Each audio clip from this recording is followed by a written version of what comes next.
Hey friends, I have Adam here with me today, and we're going to have a conversation about anger. It's time for your Monday Minute.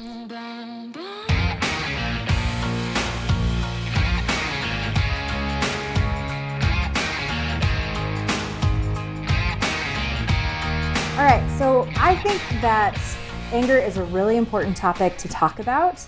We're right in the middle of a series on emotions, and I think anger is probably one of the trickiest emotions that people find themselves in, because there's a lot of information that we get on anger being bad or scary. It can be triggering sometimes, and that's actually why we wanted to have this conversation. So I invited Adam here today. I feel like he has a lot of really important things for us to talk about when it comes to anger, so I'm just going to kick it on over to Adam.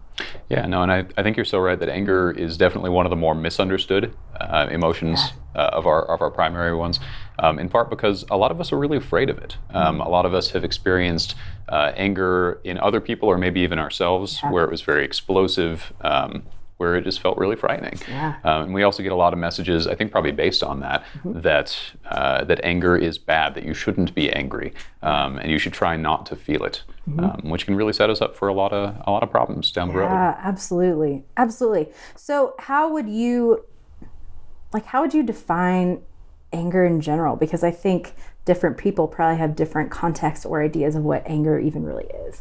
Yeah, no, that's a good point. Some of you may have heard the phrase anger is a secondary emotion, and generally true, that usually anger is it's a signal that there's something that we love or value that's being threatened.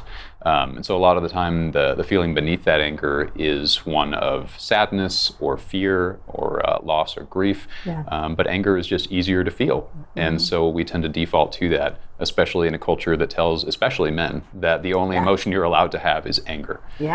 Absolutely. I think that's so poignant, specifically for men. I think men and women likely get different pieces of information. I think if you want to cover a blanket statement, men are told that it's okay to be angry, and that's the emotion to feel.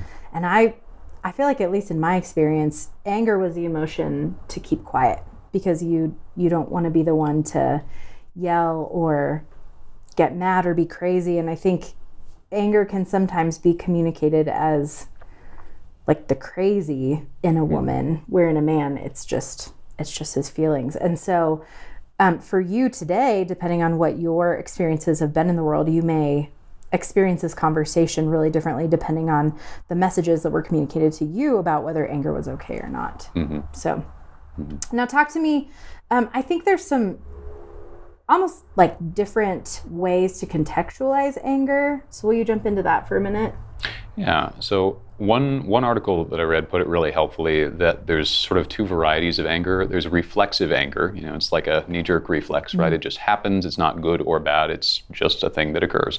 And then there's a second kind that this writer called cultivated anger, where you have that knee-jerk reaction of, I'm feeling really angry. But then if you hold on to that, if you cherish it, if you feed it, and make sure that it stays there and stays strong, then that can turn into this sort of cultivated anger that's really another word for hatred. That, the reflexive anger, not at all bad or good, it just is.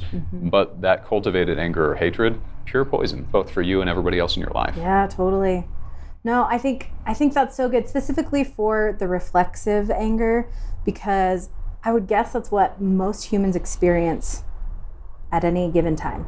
I would guess that's typically how anger first comes to us, is kind of in that reflexive manner. And I think it's so important to recognize it's not good or bad, it just is. And then what we do with that anger, maybe we can talk more about how that's good or bad. It's bad to punch somebody in the face if you're angry. It's not bad. It's actually really functional and helpful to maybe go on a run if you're mad, or take a walk, or go get a drink of water, or take a break. There's so many different behaviors we can choose that are really functional and great, that help us work through our anger. So I think it's really important.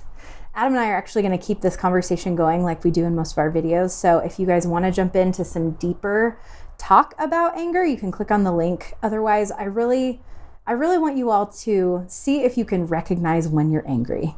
It's not good, it's not bad, just notice that it's how you're feeling.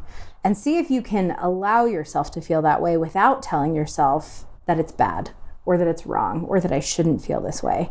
So see if you can just feel it. See if you can let the emotion flow through you. It comes and goes. It will not own you.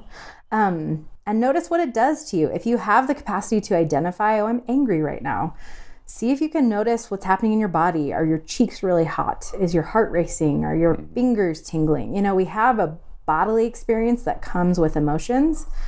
And sometimes it can be really hard to identify what emotion we're feeling. So if you can't identify when you're angry, see if you can notice what's going on in your body. Oh, I notice every time this topic comes up, my cheeks get really hot. Maybe you're feeling mad about that topic. I don't know. I just think it's something really important that we can start to identify inside of ourselves. And from there, then we know kind of how we want to behave. We don't have to just behave reflexively. We can actually choose our behaviors based on understanding our feelings. So friends, get yourselves to Friday, enjoy your weekend, and we'll see you back here on Monday.